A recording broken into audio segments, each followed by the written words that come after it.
The cafeteria fell silent. Not the kind of quiet that comes before a storm, but the eerie, suffocating silence that comes after thunder. 300 inmates, murderers, thieves, men who'd spent decades learning when to watch and when to look away, stood frozen, plastic trays suspended mid-air, forks clattering against metal tables. In the center of it all, a 72-year-old man with silver hair and reading glasses adjusted his collar with the same casual precision he might use to straighten a picture frame.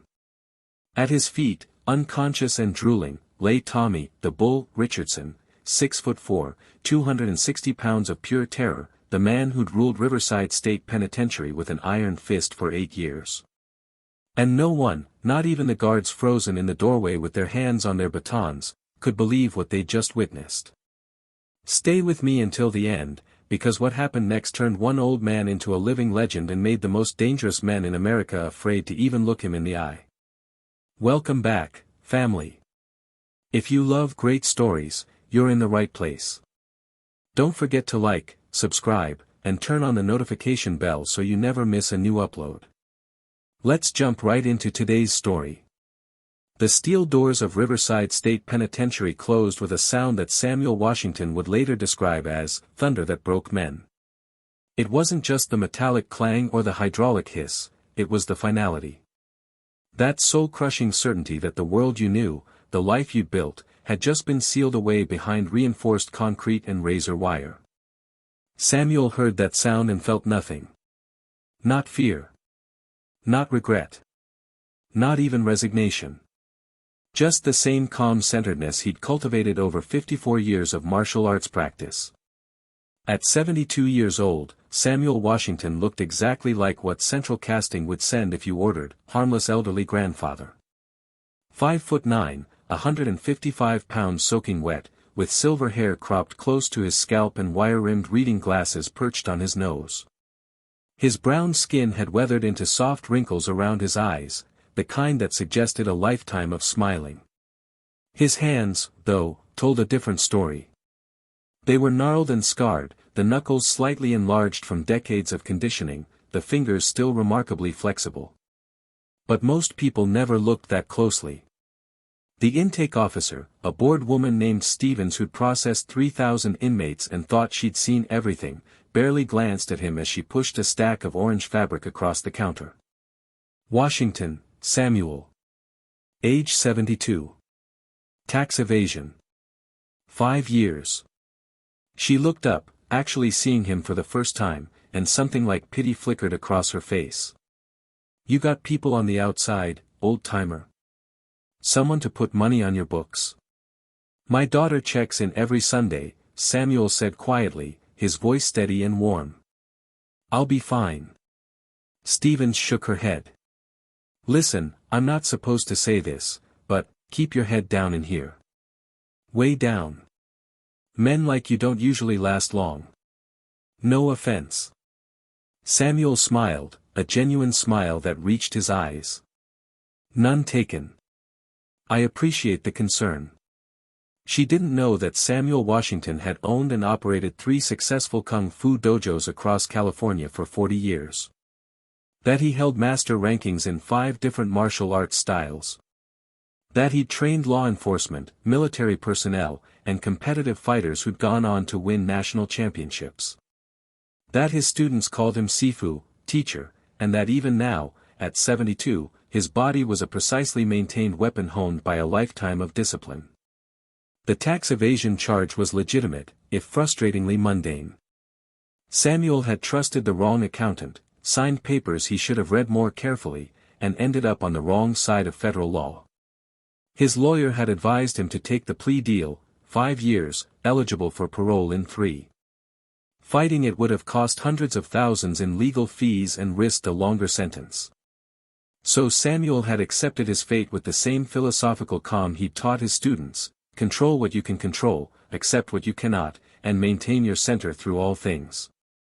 Now, walking through the corridors of Riverside State Penitentiary in his too large orange jumpsuit and prison-issue canvas shoes, Samuel observed everything. The smell, industrial cleaner fighting a losing battle against body odor, mildew, and desperation.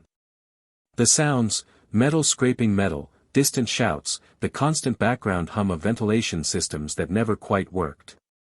The faces, men ranging from barely 20 to ancient, all wearing the same exhausted wariness in their eyes. A guard named Phillips, thick-necked and mustached, led Samuel through the maze of corridors. "You're in C block," Phillips said, not unkindly. "Try not to make trouble. At your age, the infirmary's already going to be your second home." They passed through another set of steel doors into C block, and Samuel felt the atmosphere change immediately. If the intake area had felt institutional, this felt predatory. Eyes tracked him from every cell, every corner, every shadow. Men assessed him with the cold calculation of predators evaluating prey. Samuel had seen this before in a different context, the moment a new student walked into the dojo for the first time and the advanced student sized them up, wondering if they'd quit after the first hard training session. But this wasn't a dojo. This was a concrete jungle where the weak were consumed and the strong ruled through violence. "That's your cell. Third tier, end of the row," Phillips said, pointing upward. "Commissaries Wednesday. Rec yards 2 hours a day, weather permitting. Mess halls 3 times a day, you'll learn the schedule. Keep your head down, Washington. I've seen a lot of old-timers come through, and the ones who survive are the ones who know how to be invisible." Samuel nodded his thanks and climbed the metal stairs to his cell. His cellmate, a wiry Hispanic man in his 40s with a spider web tattooed across his neck, looked up from his bunk and froze. "You've got to be kidding me," the man said. "They're putting abuelos in here now? What did you do, forget to pay a parking ticket?" "Something like that," Samuel said, setting his thin mattress and bedding on the empty upper bunk. "I'm Samuel. Samuel Washington." The man studied him for a long moment, then extended a hand. "Luis Chavez. And listen, old man, no offense, but you need to learn the rules fast. See that guy down there?" He pointed through the cell bars to a massive figure 3 cells down, a mountain of muscle and tattoos lounging on his bunk like a king on a throne. "That's Tommy Richardson. They call him, the Bull. He runs this block. Hell, he runs this whole prison. And he has a thing about new inmates, likes to establish dominance early." "I appreciate the warning," Samuel said, carefully making his bunk with military precision. Luis laughed, but there was no humor in it. "Warning. Old timer, I'm writing your eulogy. Tommy's going to eat you alive. Probably tonight at dinner. He'll do something to humiliate you in front of everyone, and if you don't stand up for yourself, you'll spend the next 5 years as everyone's punching bag. But if you do stand up for yourself..." Luis shook his head. "You're 70-something years old. What are you going to do, bore him to death with stories about the Great Depression?" Samuel smiled gently as he smoothed his blanket. "I was born in 1953. I missed the Depression by about 15 years. Jesus Christ," Luis muttered. "You're going to die in here." The mess hall at Riverside State Penitentiary was a cathedral of tension. 300 men packed into a space designed for 250, metal tables bolted to the concrete floor, fluorescent lights humming overhead like angry insects. Every meal was a carefully choreographed dance of territorial boundaries and unspoken hierarchies. The Aryan Brotherhood claimed the tables near the east wall. The Latin Kings held the west side. The Black Guerrilla family controlled the center section. And in the very middle of it all, surrounded by his crew like a general among his troops, sat Tommy, the Bull, Richardson. Samuel Washington walked through the serving line with the same quiet dignity he'd carried through his entire life. The servers, trustees who'd earned kitchen duty through good behavior, slopped unidentifiable protein, overcooked vegetables, and watery mashed potatoes onto his tray. He thanked them politely, received confused looks in return, and turned to find a seat. The mess hall went quiet. Not completely silent, that would come later, but quiet enough that conversations dropped to murmurs. Heads turned. Eyes tracked the old man shuffling between tables, looking for an empty spot. "Fresh meat," someone whispered. Old as hell, another voice added. Give him 5 minutes. Samuel found an empty seat at a table near the back, away from the main gang territories. He sat down, adjusted his glasses, and picked up his plastic spork. Before he could take his first bite, a shadow fell across his tray. You're in my seat, old man. Samuel looked up. The man standing over him was young, maybe 25, with a shaved head and a teardown tattoo under his left eye. One of Tommy's crew. Samuel could see the hunger in his eyes, that desperate need to prove himself to the pack. I apologize, Samuel said calmly. I didn't see your name on it. A few nervous laughs rippled through the nearby tables. The young man's face flushed red. You think you're funny? You think this is a joke? Not at all, Samuel said, starting to stand. I'll find another. Too late. The young man grabbed Samuel's tray and flipped it. Food splattered across the table, across Samuel's orange jumpsuit, down onto the floor. Now clean it up. With your tongue. The mess hall went completely silent now. Even the guards, stationed at their posts along the walls, shifted uncomfortably. This was the test. This was the moment when the hierarchy would be established, when the new inmate would learn his place in the order of things. Samuel stood slowly, brushing mashed potato from his chest.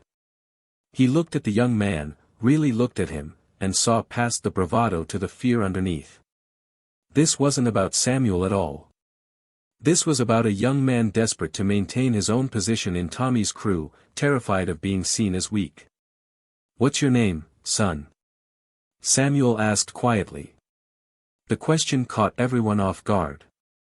The young man blinked. What? Your name. What do people call you? I'm not your son, old man. And my name's Derek. The voice boomed across the mess hall like a thunderclap.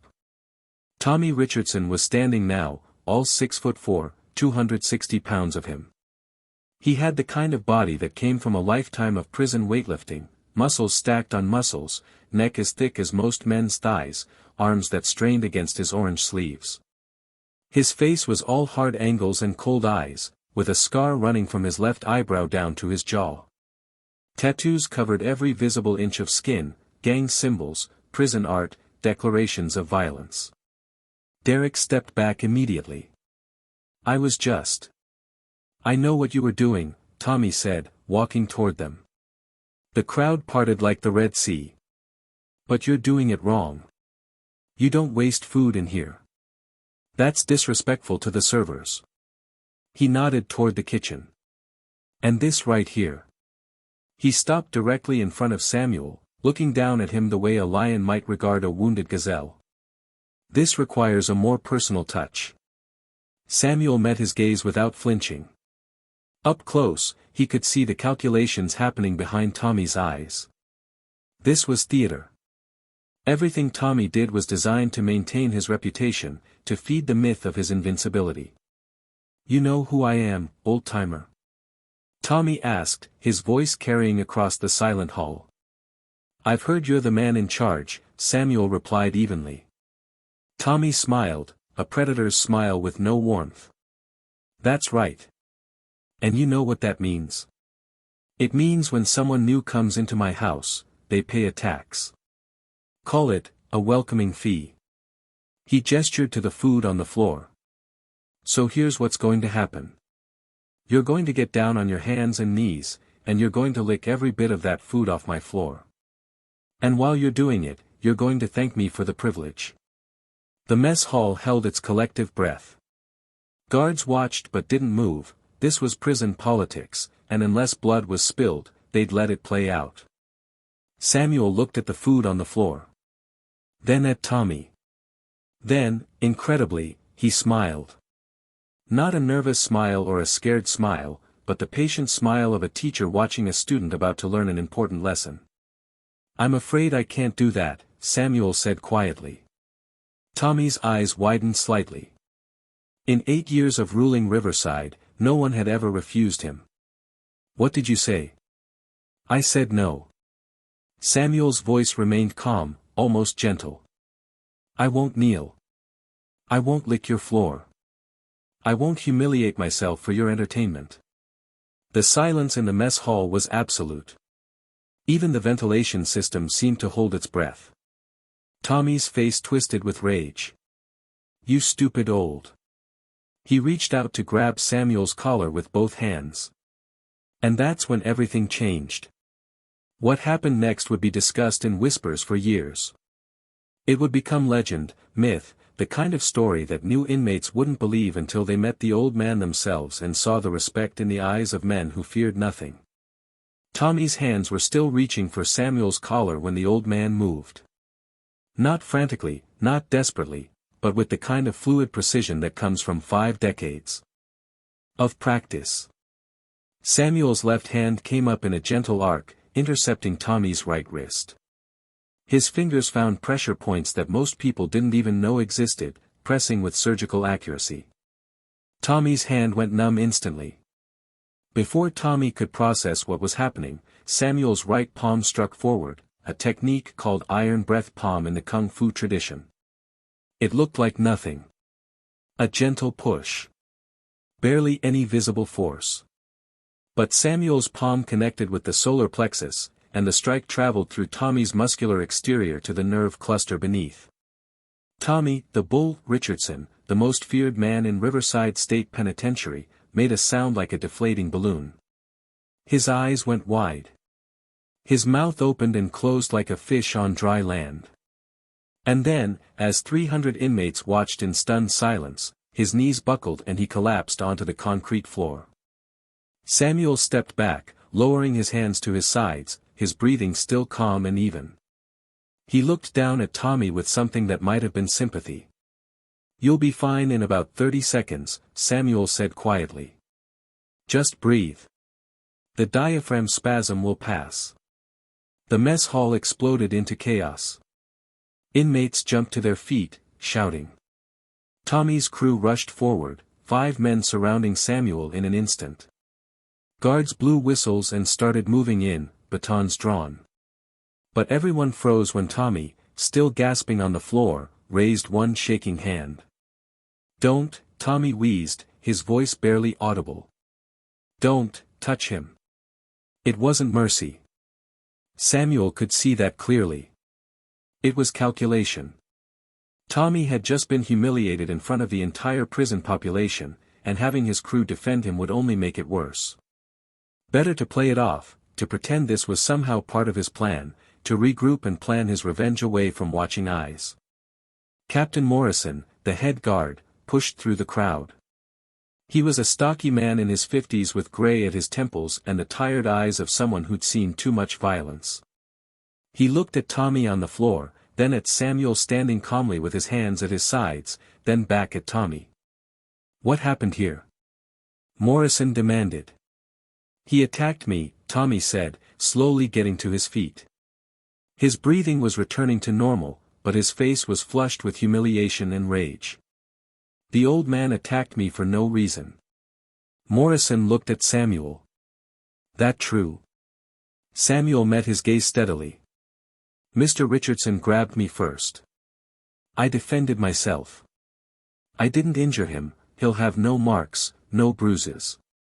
But I will not be humiliated. Morrison studied Samuel for a long moment. He'd been working at Riverside for 23 years, and he'd developed an instinct for reading men. What he saw in Samuel's eyes wasn't aggression or violence. It was something far more dangerous, complete certainty. Both of you, with me. Now. Morrison pointed toward the exit. The rest of you, sit down and finish your meals. Show's over. The crowd slowly settled, but the buzz of conversation was deafening. Samuel could hear fragments as Morrison escorted him and Tommy out. Did you see that? One hit. One fucking hit. Who is that old man? Tommy's going to kill him. I don't know, man. Did you see how fast he moved? In the corridor outside the mess hall, Morrison separated them.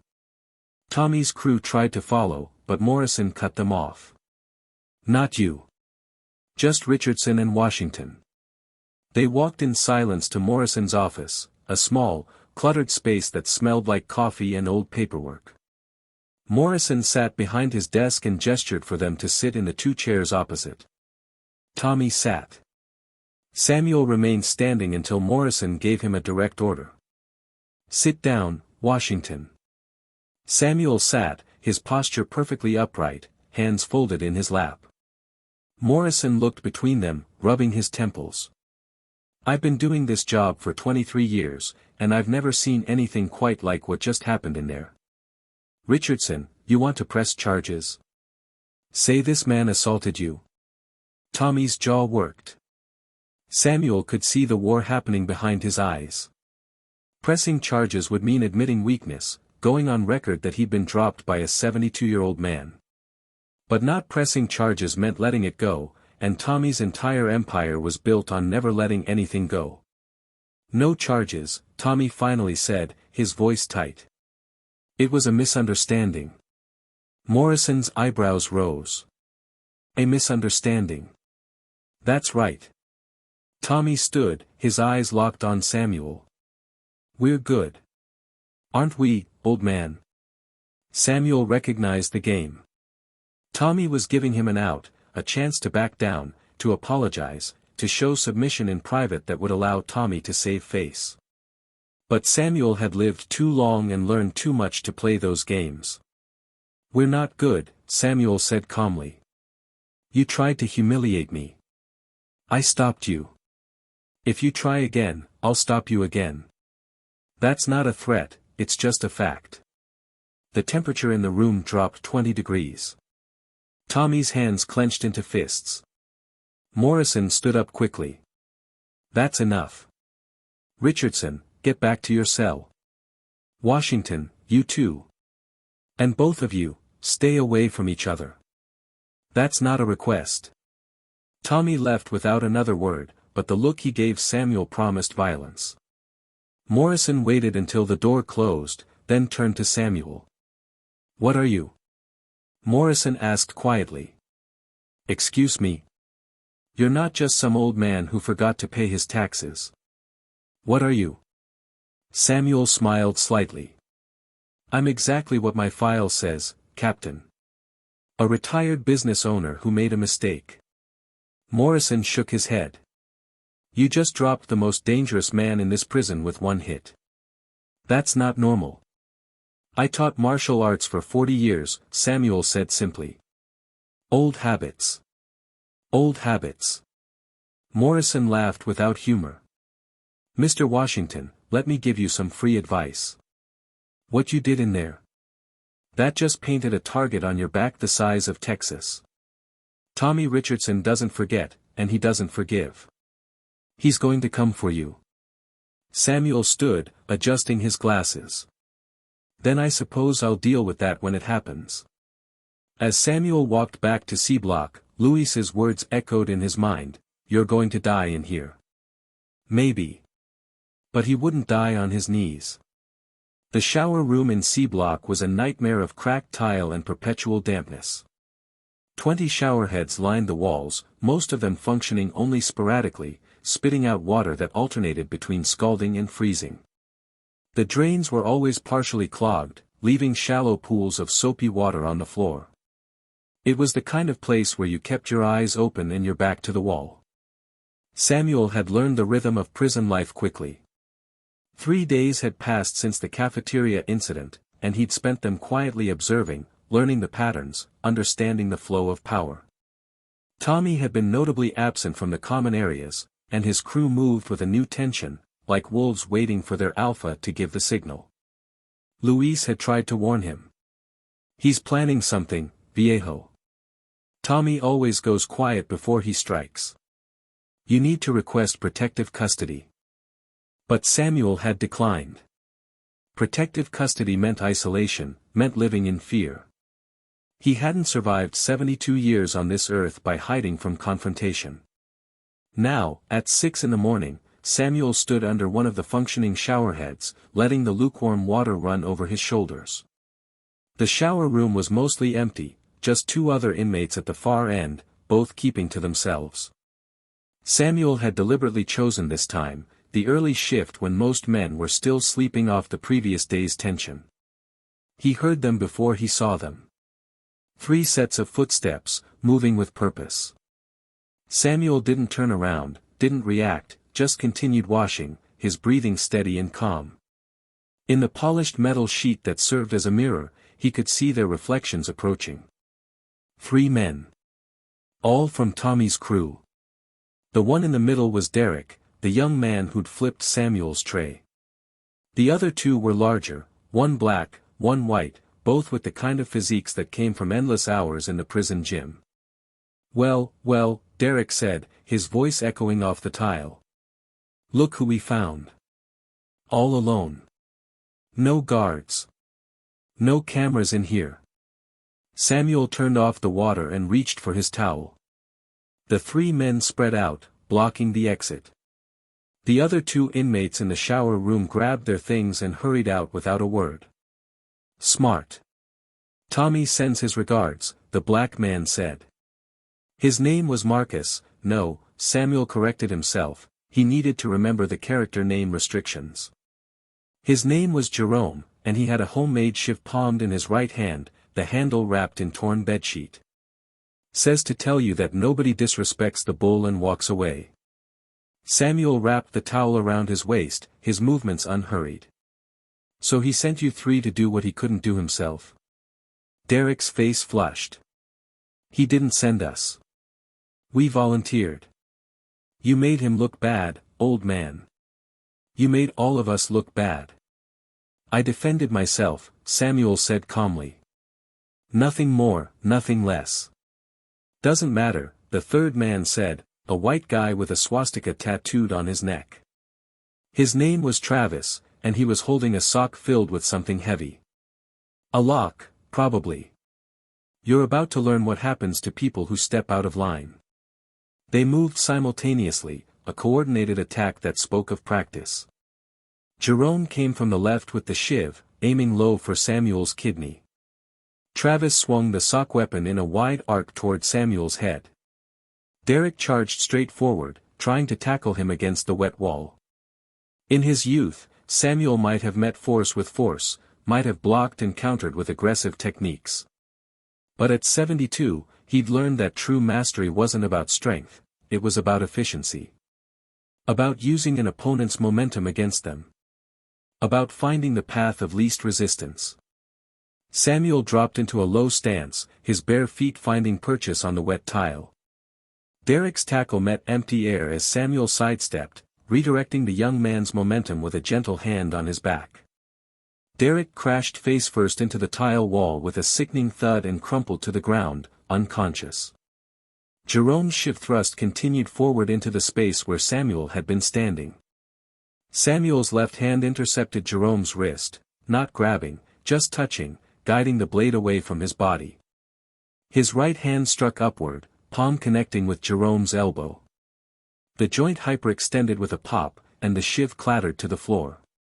Before Jerome could scream, Samuel's fingers found the pressure point in his neck, the same technique used by martial artists for thousands of years to render opponents unconscious without permanent damage. Jerome's eyes rolled back, and he collapsed onto the wet floor. Travis had the most time to react, but that only meant he had more time to realize his mistake. He swung the weighted sock desperately, but Samuel moved inside his guard, too close for the weapon to be effective. A precise strike to Travis's inner thigh, another pressure point, the femoral nerve cluster, and the big man's leg went numb. He toppled sideways, and Samuel guided him down with a hand on his shoulder, almost gently, before striking the nerve bundle in his neck. 8 seconds. 3 men down. Samuel hadn't even broken a sweat. He stood there for a moment, breathing steadily, looking at the 3 unconscious bodies sprawled across the wet tile. Then he picked up Jerome's shiv, walked to the drain, and dropped it down. He retrieved his soap and towel, stepped over the bodies, and continued to the changing area as if nothing had happened. 2 guards found the 3 men 5 minutes later when they came to investigate why no one had emerged from the showers. All 3 were conscious by then, groggy and confused. When Captain Morrison questioned them separately, their stories aligned suspiciously well. They'd all slipped on the wet floor. Just an accident. No, they didn't need medical attention. No, they didn't know anything about a weapon. Morrison didn't believe them for a second, but without evidence or witnesses willing to talk, there was nothing he could do. Later that morning, as Samuel sat in the rec yard reading a library book about Chinese philosophy, Luis approached and sat down beside him. 3 of them, Luis said quietly. Tommy sent 3 guys, and you dropped all of them in the shower. I don't know what you're talking about, Samuel replied, not looking up from his book. Everyone knows, viejo. There are no secrets in prison. Luis shook his head in amazement. Who are you, really? Samuel turned a page. I'm a retired teacher who made some mistakes with his taxes. A teacher. Luis laughed. Yeah, okay.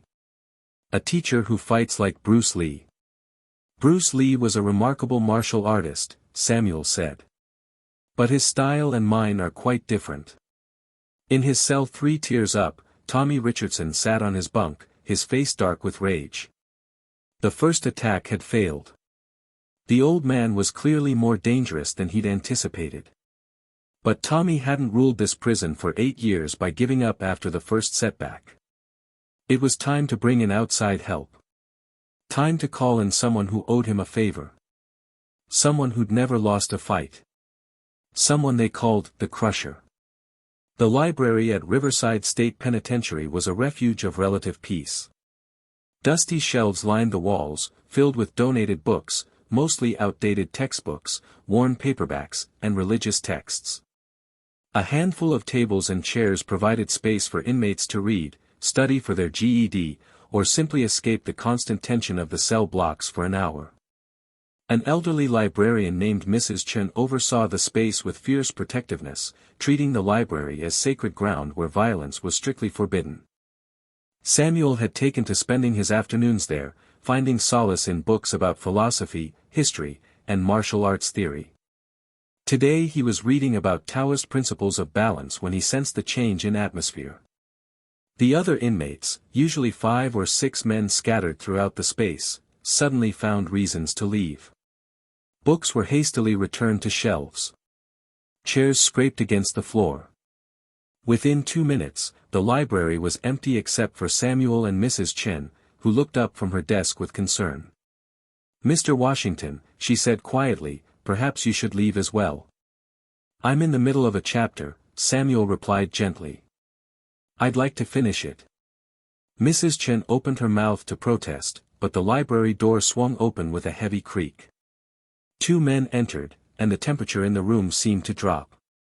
The first was someone Samuel recognized from the yard, a short, wiry man with a scarred face named Vincent, one of Tommy's lieutenants. But it was the second man who commanded attention. They called him Crusher for obvious reasons. He stood 6'7", easily 350 pounds of muscle and mass. His head was shaved completely bald, and his face looked like it had been carved from granite with a dull chisel. His hands were the size of dinner plates, knuckles covered in scars from a lifetime of violence.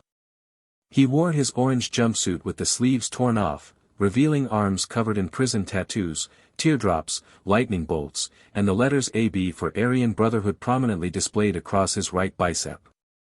Crusher moved differently than most big men. There was no lumbering, no awkwardness.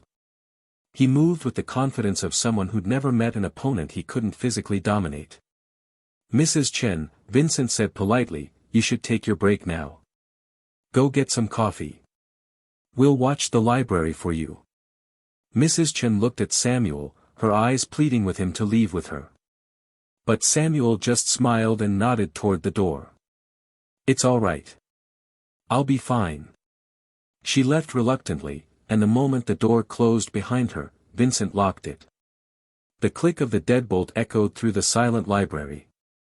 Samuel Washington, Vincent said, pulling a chair out and sitting backward on it. You've been making quite a name for yourself.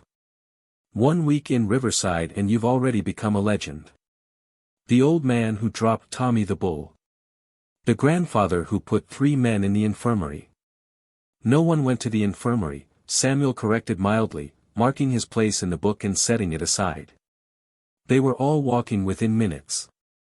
See, that's the thing, Vincent continued. That's what makes you dangerous. You're not some raging psycho. You're controlled. Precise. Tommy respects that, actually. But respect doesn't change the fact that you made him look weak. And weakness in here. That's a death sentence.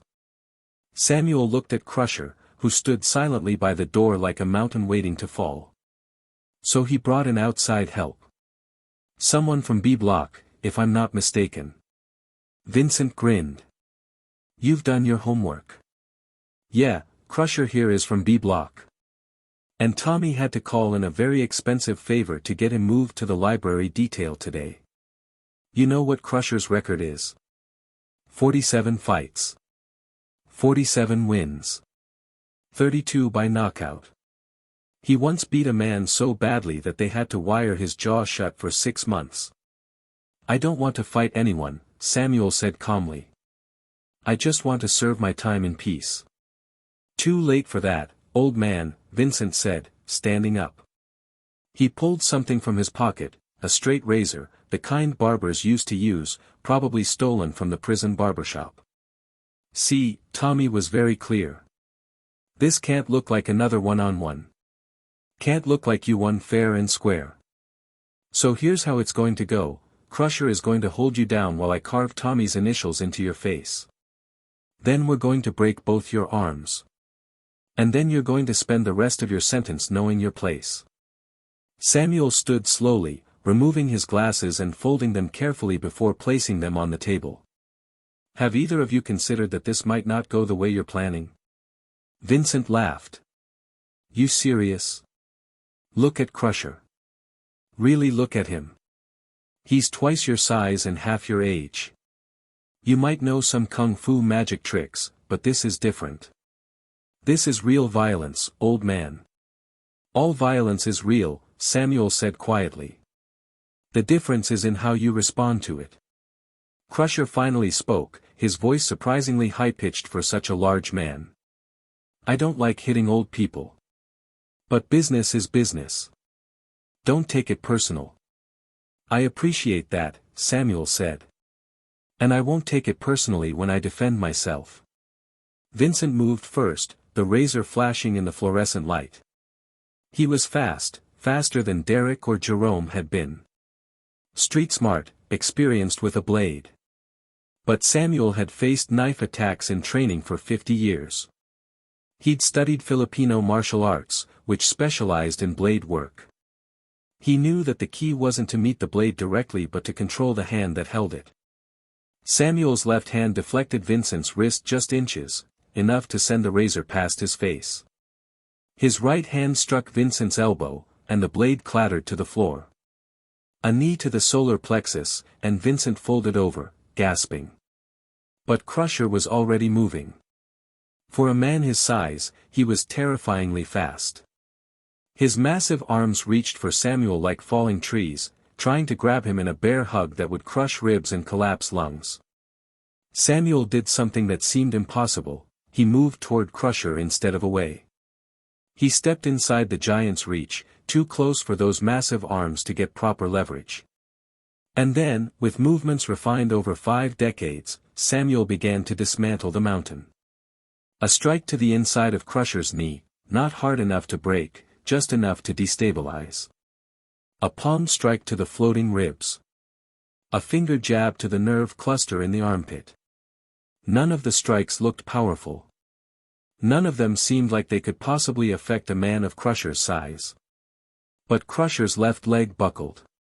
His breathing became labored. His left arm went partially numb. What? Crusher swung wildly with his right arm, but Samuel wasn't there. He was behind the giant now, striking the kidney, the lower spine, the back of the knee. Pressure points. Nerve clusters. The body's hidden vulnerabilities that size couldn't protect. Crusher roared and spun, faster than seemed possible. His backhand caught Samuel across the shoulder, sending him stumbling into a bookshelf. Books rained down around him. For the first time in the fight, Samuel felt pain, real pain. His shoulder screamed, possibly dislocated. But pain was just information. Samuel had learned that lesson in his 20s during his first real fight in a tournament. Pain told you what was wrong, but it didn't have to stop you. Crusher charged, thinking he'd found an opening. 350 pounds of mass moving like a freight train. Samuel waited until the last possible second, then dropped and rolled. Crusher crashed into the bookshelf with a sound like thunder, the entire structure coming down on top of him. Before he could recover, Samuel was there. He'd learned this technique from his jiu-jitsu master 40 years ago, the rear naked choke. Not a blood choke that could kill, but an air choke applied with perfect precision. Samuel's arm wrapped around Crusher's throat from behind, his body positioned so that even the giant's strength couldn't dislodge him. "Yield," Samuel said quietly in Crusher's ear. "This doesn't have to go further. Just yield." Crusher struggled for 10 seconds. 15. 20. His face turned red, then purple. His massive hands clawed at Samuel's arm but couldn't break the hold. Finally, desperately, he tapped 3 times on Samuel's forearm, the universal signal of submission. Samuel released him immediately. Crusher collapsed forward, gasping and coughing. Vincent, still clutching his stomach, looked at Samuel with genuine fear now. "You're not human," he whispered. Samuel retrieved his glasses, checking them for damage. "I'm very human. I just spent my life learning how the human body works. How it moves. Where it's strong and where it's vulnerable." He looked at both men. "Tell Tommy that I didn't come here looking for war. But I won't run from it either." The library door burst open, Captain Morrison and 3 guards, alerted by the noise. They took in the scene, the destroyed bookshelf, Vincent and Crusher both on the ground, Samuel standing calmly in the middle of it all. "Solitary," Morrison said, pointing at Samuel. 2 weeks. Now. As guards led him away, Samuel didn't resist. He'd known this was coming. In prison, defending yourself was still fighting, and fighting had consequences. But as they walked him toward isolation, he heard one guard whisper to another, "Did you see what he did to Crusher? That old man's not natural." Samuel smiled slightly. Natural or not, he'd survived another round. But he had a feeling Tommy Richardson wasn't finished yet. Not by a long shot. Solitary confinement at Riverside State Penitentiary was a concrete box measuring 8 feet by 10 feet. A metal bed frame bolted to the wall. A stainless steel toilet and sink combo. A single fluorescent light that never turned off, humming constantly like a dying insect. No windows. No human contact except for the guard who slid food trays through a slot in the steel door 3 times a day. 23 hours locked in, 1 hour alone in a caged recreation area that looked up at a small square of sky. For most men, solitary was torture. The isolation drove them mad. Some screamed. Some pounded on the walls until their knuckles bled. Some retreated so far into their own minds that they never fully came back. For Samuel Washington, it was a meditation retreat. He'd spent decades learning to sit with himself, to find peace in stillness, to understand that external circumstances couldn't touch the calm center he'd cultivated through years of practice. Each morning, he woke at 5 and spent 2 hours in meditation, sitting cross-legged on the thin mattress, focusing on his breathing.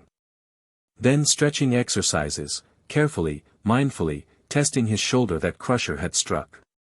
It was badly bruised but not dislocated as he'd initially feared. With proper care and gentle movement, it would heal. After exercises came mental training. Samuel ran through forms in his mind, the precise sequences of movements he'd practiced for 50 years. Tiger style. Crane style. Drunken master techniques. Each imagined movement was perfect, unburdened by the limitations of his aging body. In his mind, he was young again, fluid and powerful, but with the wisdom of age guiding every motion. The guards found it unsettling. They'd check through the small window in his door and see him sitting perfectly still, barely breathing, for hours at a time. Or standing in the center of the tiny cell, moving through invisible kata with such focus that they could almost see the opponents he was fighting.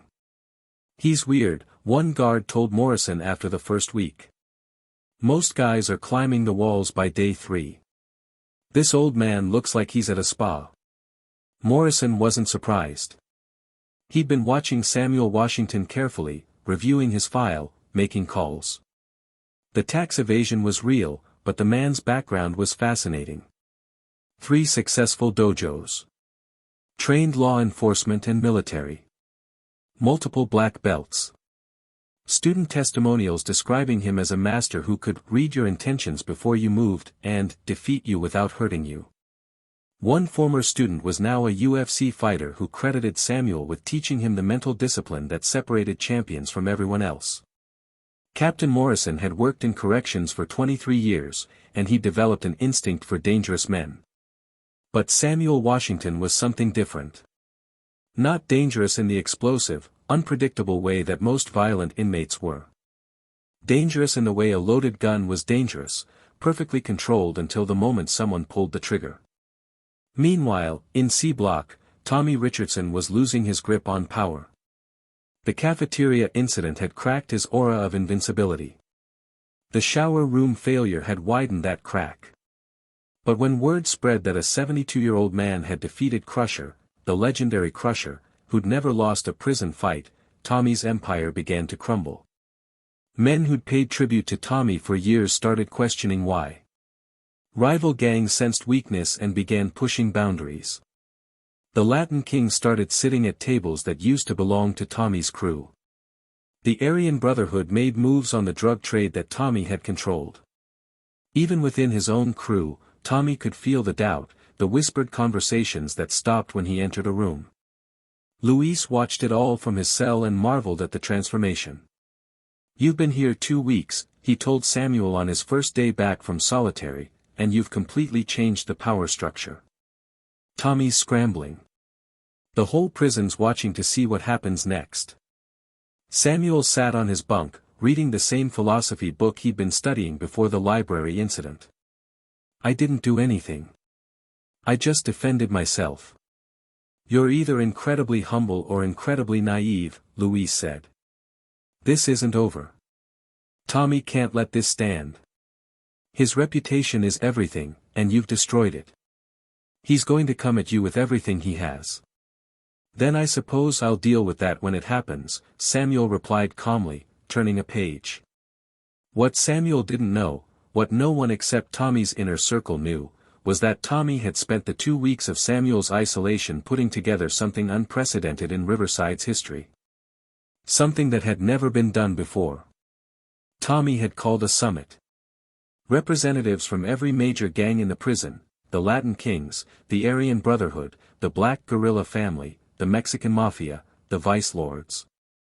Enemies who'd spent years in violent conflict, sitting down together in a secret meeting facilitated through corrupted guards and careful negotiations.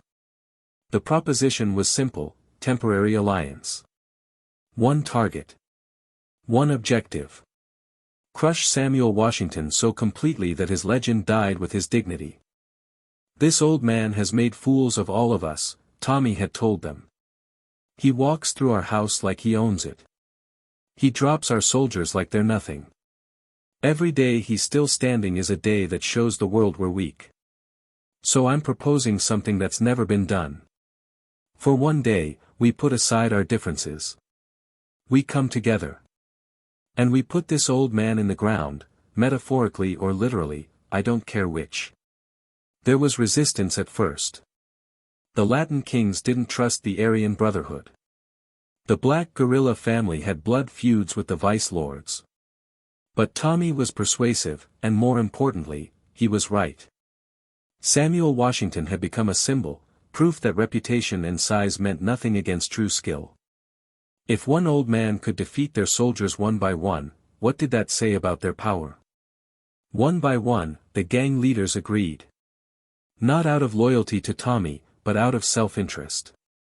Once Samuel was dealt with, they could go back to their wars. But first, they had to eliminate the threat to all of them. The plan was set for Samuel's first day back in general population. Lunchtime in the cafeteria. Maximum witnesses. Maximum impact. They'd coordinate the attack perfectly, 20 to 30 men moving simultaneously, overwhelming him through sheer numbers. Not a fair fight. Not honorable. But effective. Tommy's lieutenant, Vincent, had tried to warn him. "Boss, this old man, he's different. What if even this isn't enough?" Tommy had smiled coldly. "I don't care if he's Bruce Lee, Jackie Chan, and Jet Li rolled into one. Nobody, and I mean nobody, can fight off 30 men at once.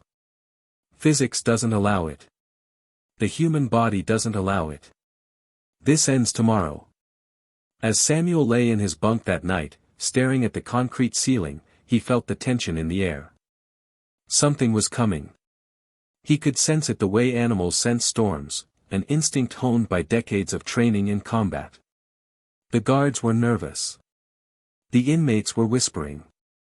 Even Louise had gone quiet, unable to meet his eyes. Whatever was coming, it would be big.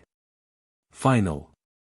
The kind of confrontation that would determine whether Samuel walked out of Riverside in 3 years as planned, or whether he'd be carried out in a body bag.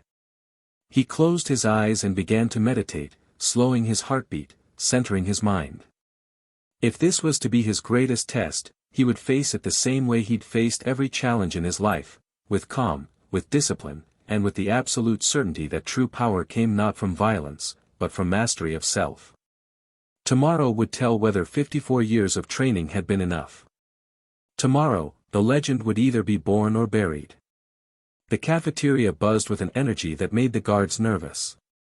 Captain Morrison stood at his usual post near the east entrance, but today he'd called in extra security.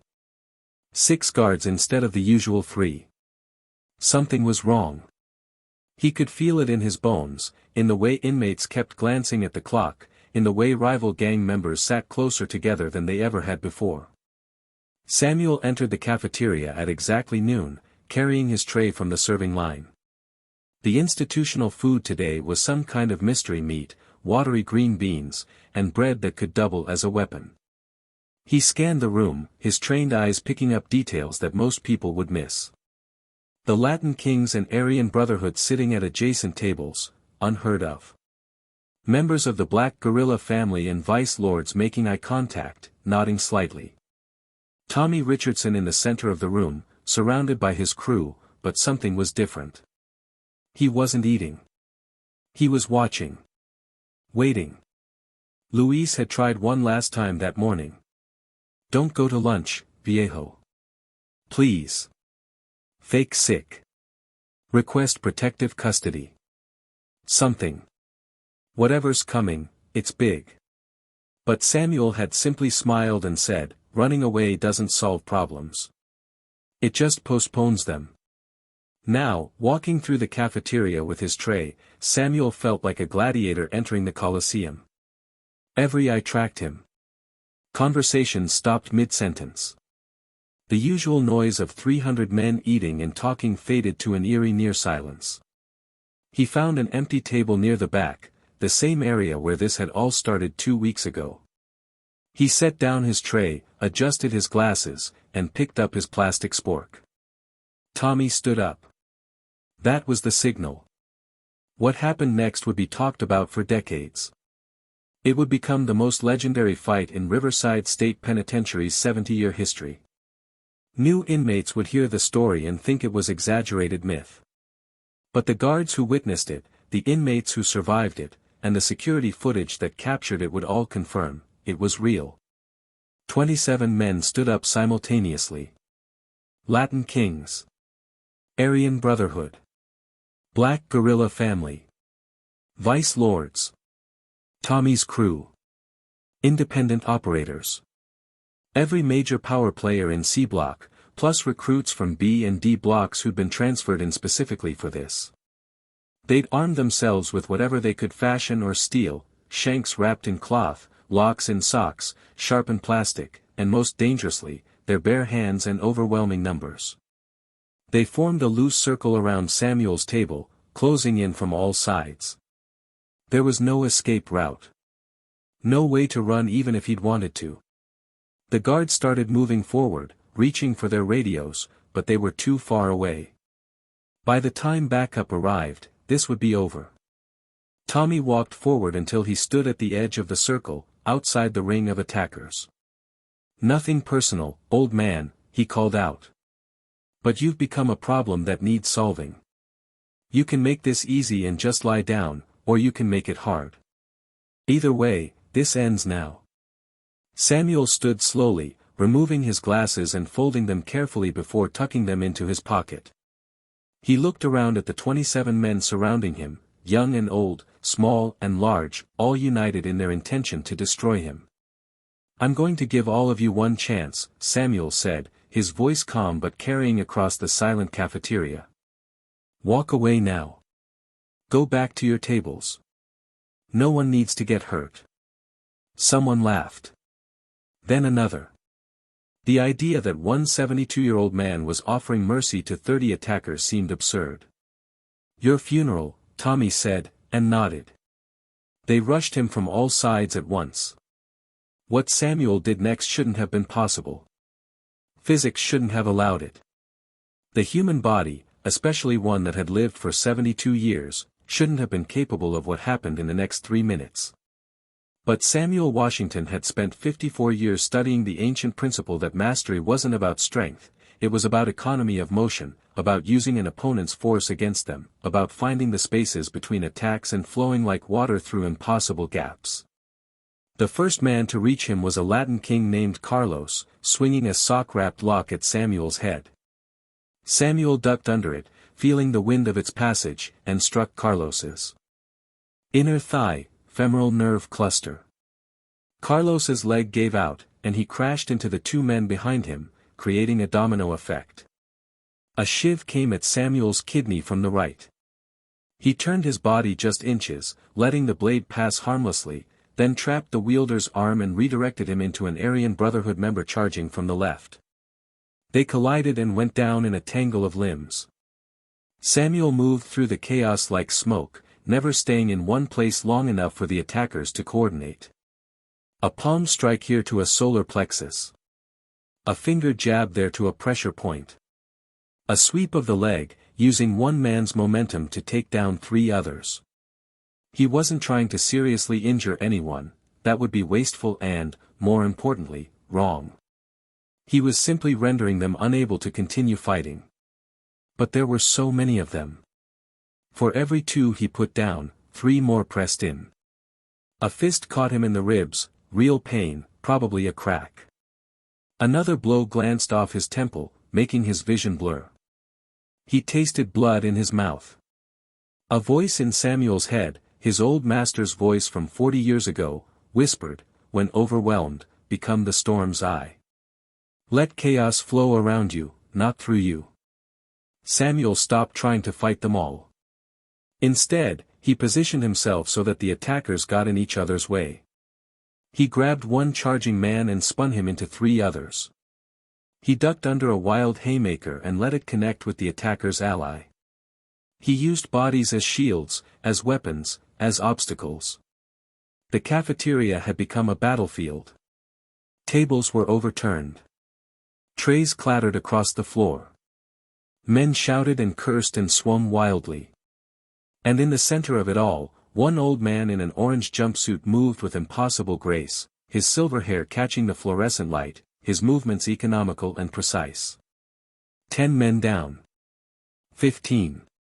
20. Captain Morrison and his guards finally reached the melee, but they stopped at the edge, stunned. They'd come expecting to pull Samuel's beaten body from a pile of attackers. Instead, they were witnessing something that defied belief. A massive vice lord named Jerome, different from the earlier Jerome, this one even larger, managed to get behind Samuel and wrap him in a bear hug, lifting him off the ground. Samuel went limp for a split second, then drove his heel down onto Jerome's instep with all his weight. The grip loosened just enough for Samuel to drop his weight, slide down, and strike upward into Jerome's solar plexus. The big man released him and stumbled backward into two more attackers. Tommy watched from outside the circle, his face transforming from confidence to confusion to dawning horror. This wasn't supposed to be possible. 30 against 1. Armed attackers against an old man.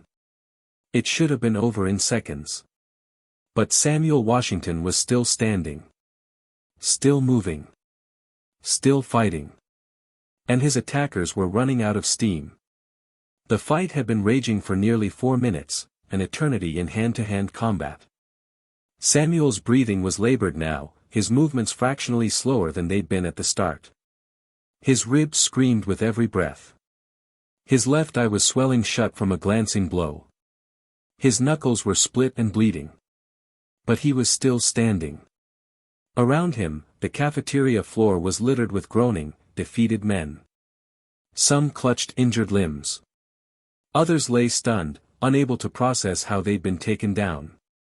A few had crawled away from the fight entirely, wanting no more part of it.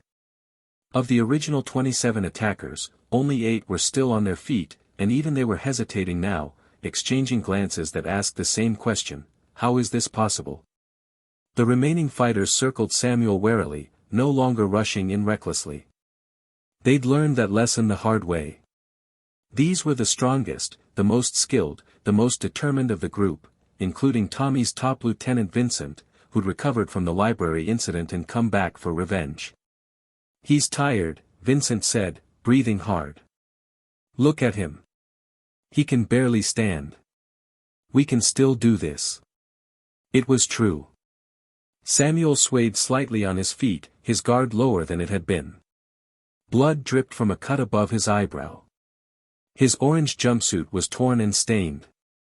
For the first time since the fight began, he looked his age. But his eyes were still clear, still focused, still unafraid. "I'll ask you one more time," Samuel said, his voice hoarse but steady. "Walk away. This doesn't have to continue." "You don't give orders here, old man," Vincent snarled, and charged. The final 8 attacked together, coordinated by desperation and pride. They came from all angles simultaneously, trying to overwhelm Samuel through sheer numbers in a last, desperate assault. Samuel closed his eyes for a split second, not in defeat, but in focus. His old master had taught him this technique 50 years ago, called it fighting blind. When visual information became overwhelming, when you were surrounded and exhausted, you stopped relying on your eyes. You felt the air currents. You listened to footfalls. You trusted the instincts honed by decades of practice. He moved. A spinning back elbow caught Vincent in the temple. Vincent, who'd been reaching for Samuel's throat, dropped like a puppet with cut strings. Samuel continued the spin, his leg sweeping out low to take down a charging Aryan Brotherhood member. A palm strike to the chest stopped a Vice Lord mid-rush. A pressure point strike to the neck dropped another. 4 left. They hesitated, fear finally overriding pride. They'd watched Samuel systematically dismantle 30 men. They'd seen the impossible become reality. And now, standing in the wreckage of their failed assault, they understood what Tommy had refused to believe: this old man was something beyond their understanding. "Screw this," one of them said, a young Latin king named Hector, and backed away, hands raised in surrender. "I'm out." The other 3 exchanged glances, then followed suit. One by one, they stepped back, leaving the circle, joining the groaning mass of defeated fighters on the floor. Samuel stood alone in the center of the cafeteria, surrounded by 30 men he'd defeated. His legs trembled with exhaustion. His vision blurred. Every part of his body hurt. But he was standing. They were not. Tommy Richardson, who'd watched the entire battle from his safe position outside the circle, felt something he hadn't experienced in 8 years: genuine fear. Not the surface fear of physical pain, but the deep, existential fear of realizing you'd made a catastrophic miscalculation. No, Tommy whispered. Then louder, no. He charged into the circle, roaring with rage and humiliation. He'd staked everything on this plan, his reputation, his power, his entire identity. And this old man had destroyed it all. If Tommy didn't finish this himself, right now, he was done. Everyone would know he'd hidden behind others while they fought his battle. Tommy was massive, strong, and driven by desperate fury. He crashed into Samuel like a linebacker, lifting him off his feet and driving him backward into an overturned table. Samuel's already injured ribs screamed in agony. The air rushed from his lungs. Tommy's fists rained down, wild, powerful blows driven by pure rage rather than skill. One caught Samuel on the jaw. Another on the shoulder. Samuel's vision went white with pain. But even in agony, even on the edge of unconsciousness, Samuel's training held. Tommy was fighting with emotion, not discipline. He was telegraphing every move, leaving himself open.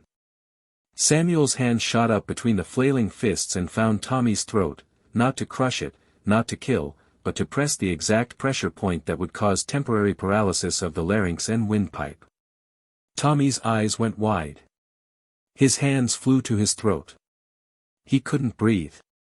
Samuel rolled out from under him and struggled to his feet. Tommy fell to his knees, gasping, his face turning red, then purple. "Breathe through your nose," Samuel said quietly, standing over the man who'd tried to destroy him. "The paralysis will pass in 30 seconds. You'll be fine."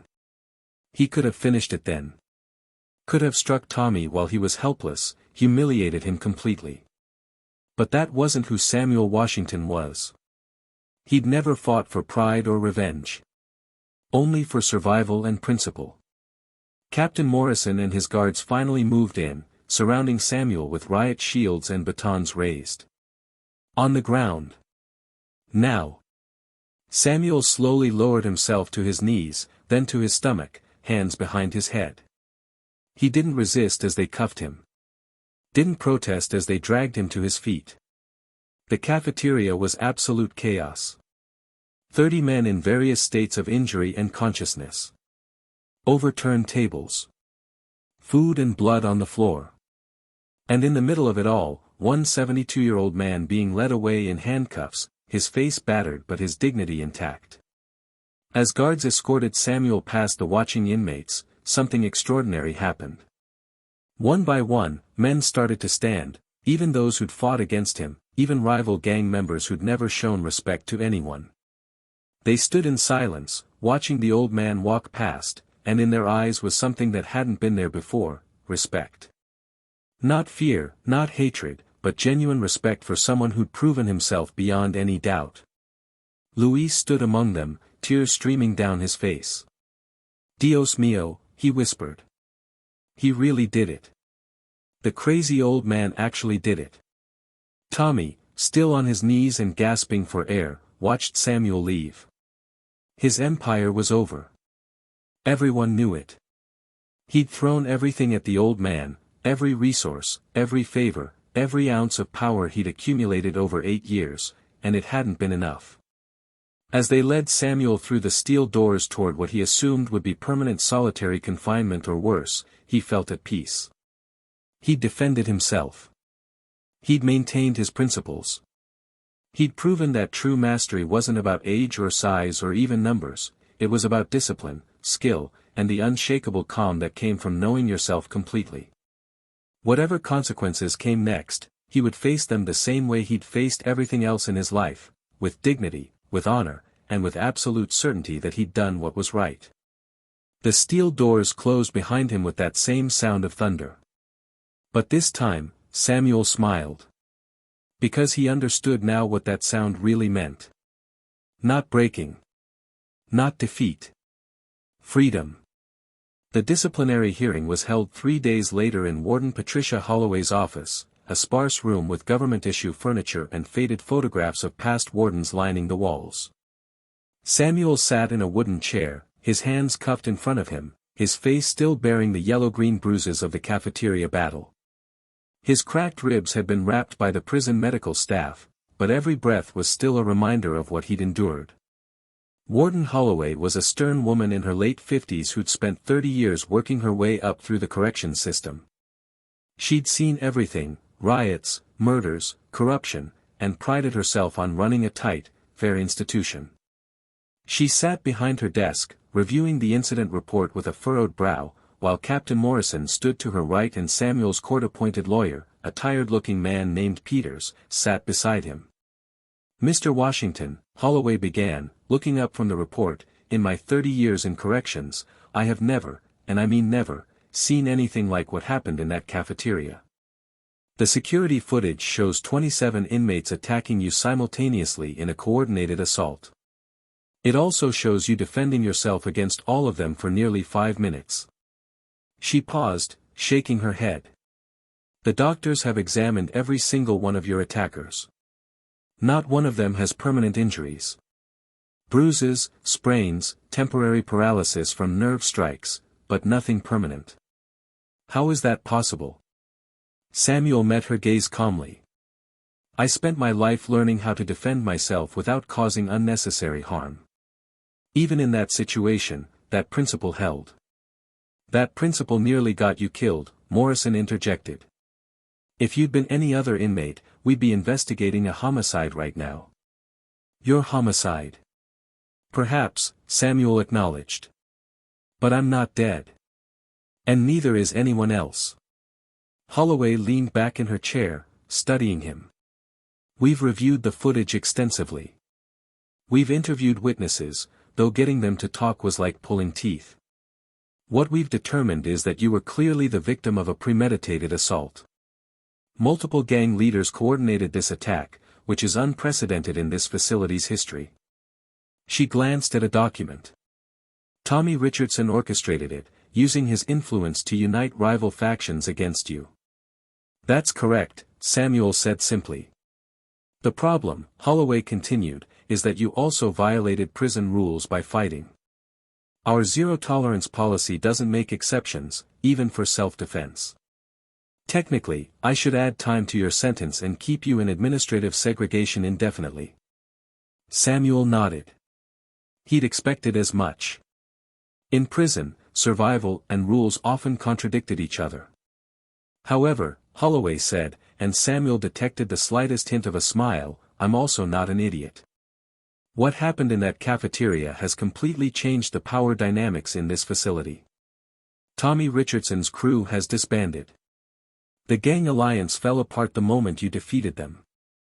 For the first time in 8 years, we don't have one dominant force controlling the inmates through fear and violence. You did in 5 minutes what my entire staff couldn't do in years." She stood and walked to the window, looking out at the prison yard. "I've made a decision, Mr. Washington. You'll spend 2 weeks in administrative segregation, not as punishment, but for your own protection while things settle down. After that, you'll be returned to general population with a new cell assignment, away from C Block. You'll also be assigned to teach a meditation and conflict resolution class in the prison's education program. We're calling it Alternative Responses to Violence. Attendance will be voluntary, but I suspect you'll have plenty of students." Samuel blinked in surprise. "You want me to teach?" "You clearly have skills that could benefit this population," Holloway said. "And frankly, if you're teaching, you're less likely to be fighting. It's practical for everyone involved." Peters, the lawyer, spoke up for the first time. "Warden, given my client's exemplary conduct and the extraordinary circumstances, I'd like to formally request that his case be reviewed for early parole consideration." Holloway returned to her desk and made a note. "I'll recommend it. With the testimony we have about the coordinated assault against him and his disciplined response, the parole board will look favorably on his case. But that's 3 years away, Mr. Washington. In the meantime, you need to survive." "I intend to," Samuel said quietly. Morrison stepped forward. "There's something else you should know. Since the cafeteria incident, we haven't had a single violent altercation in C Block. Not one. The inmates are calmer. Like they're still processing what they saw." "Fear," Peters suggested. No, Morrison corrected. Not fear. It's more like respect. They saw someone win through skill and discipline rather than brutality. Some of them are actually asking to attend Washington's meditation class. Holloway dismissed them, and guards escorted Samuel back to administrative segregation. But this time, the isolation felt different. Not like punishment, but like a brief respite before the next chapter of his journey. The 2 weeks passed quickly. Samuel spent them meditating, healing, and planning his curriculum. When he finally returned to general population, he found his reputation had transformed from legend to myth. New inmates heard the story and assumed it was exaggerated. But the old-timers who'd witnessed it, or better yet, experienced it, knew the truth. His new cell was in D Block, and his new cellmate was a quiet young man named Brandon who was serving time for drug charges and spent most of his time reading philosophy books. They got along well. The meditation class started with 5 students. Within a month, it had grown to 30. Within 3 months, Captain Morrison had to move it to the chapel to accommodate the 50 men who wanted to attend. Samuel taught them the principles he'd lived by: discipline over emotion, awareness over reaction, peace over violence. He taught them breathing techniques, meditation, and the philosophy that true strength came from within. Tommy Richardson was transferred to B Block and stripped of all his former privileges. Without his crew and his reputation, he became just another inmate. Samuel saw him occasionally in the yard, and Tommy would look away, unable to meet his eyes. Samuel felt no triumph in this, only a quiet sadness that it had taken such violence to achieve peace. Luis requested a transfer to D Block and became Samuel's most dedicated student. "You changed this place, viejo," Luis told him one day during meditation practice. "People actually think before they act now. They remember the old man who won through skill, not rage." The months turned into years. Samuel taught his classes, mentored young inmates who reminded him of students from his old dojos, and found purpose in his unexpected role. He received letters from his daughter every week, and her pride in what he was doing helped sustain him through the difficult moments. In the rec yard, men from different gangs began sitting together during Samuel's informal philosophy discussions. Former enemies found common ground in meditation practice. The violence that had once defined Riverside State Penitentiary decreased by 30% in the year following the cafeteria incident, a statistical anomaly that corrections experts struggled to explain. But those inside understood. They'd witnessed something that challenged everything they thought they knew about power and strength. They'd seen a 72-year-old man defeat impossible odds not through hatred or rage, but through mastery earned over a lifetime of discipline. 3 years and 2 months after entering Riverside State Penitentiary, Samuel Washington stood in the Release Processing Center, signing paperwork and collecting his personal effects. The parole board had granted him early release, citing his exemplary conduct and his extraordinary positive impact on the prison population. His daughter Jessica waited outside the gates in her car, tears streaming down her face as the steel doors opened and her father walked out into the morning sunshine. He wore the same clothes he'd entered in, now slightly too large on his frame, and carried a cardboard box containing books, letters, and a certificate of appreciation from Warden Holloway. "Dad!" Jessica ran to him, embracing him carefully, aware of his age. "You're really out. You're really free." Samuel held his daughter and smiled. "I was always free, sweetheart. Prison is just a place. Freedom is a state of mind." Behind them, the steel doors of Riverside State Penitentiary closed with that sound like thunder. But Samuel didn't flinch. He understood that sound now, understood that it didn't break men. It revealed them. Some men entered those doors and lost themselves. Others discovered who they really were. Samuel Washington had entered as a 72-year-old man convicted of tax evasion. He was leaving as a legend, a living reminder that true power didn't come from violence or intimidation, but from discipline, skill, and the unshakable calm of someone who knew themselves completely. As Jessica drove away from the prison, Samuel looked back one last time. Through the chain-link fence, he could see inmates in the rec yard. Some of them noticed the car and recognized him. Word would spread quickly, the old master had been released. One inmate, a young man Samuel had taught meditation to, raised his hand in a respectful salute. Then another. And another. Soon, dozens of men stood in the yard, hands raised, honoring the teacher who'd shown them a different way. Samuel raised his hand in return, then turned forward, toward the future. His daughter glanced at him. "So what now, Dad? What do you want to do with the rest of your life?" Samuel smiled, watching the California landscape roll past the window. "I think I'd like to open another dojo. A small one. Teach kids the right way to handle conflict. Show them that real strength isn't about hurting others, it's about knowing yourself so well that nothing can shake you." "After everything you went through," Jessica said, "you still want to teach?" "Especially after everything I went through," Samuel replied. "Those 3 years taught me something important: it's never too late to make a difference. Age doesn't matter. Circumstances don't matter. What matters is whether you maintain your principles when everything tries to break them." They drove in comfortable silence for a while, heading toward Jessica's home, where Samuel would stay until he found his own place.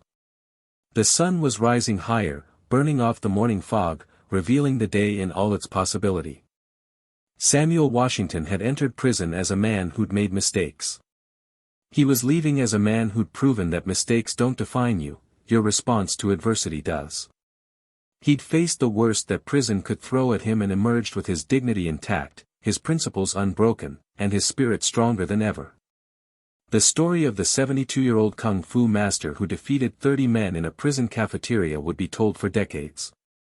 But for Samuel, it wasn't about the legend. It was about the lesson: never judge a book by its cover, and never underestimate the power of a life lived with discipline, purpose, and unwavering commitment to doing what's right. As they merged onto the freeway, heading toward home and new beginnings, Samuel closed his eyes and meditated, grateful for every moment, the struggles, the victories, the pain, and the peace. He was 75 years old now. Free. Unbroken. And ready for whatever came next. Because true masters never stop learning. They never stop growing. And they never, ever stop teaching others the path to finding their own strength. The legend was complete. But the man behind the legend? His story was just beginning again. Before you go, what moment from Samuel's journey resonated with you most? Have you ever had to stand up for your principles when everyone expected you to back down? Drop a comment below and share your story. And don't forget to like and subscribe for more incredible tales of courage, discipline, and the power of the human spirit. Thank you, thank you, thank you for watching. Want to show me some love and keep the videos coming? It's simple: like and subscribe. Ready for the next thrill? Click on the video popping up on your screen right now and enjoy more. See you in the comments.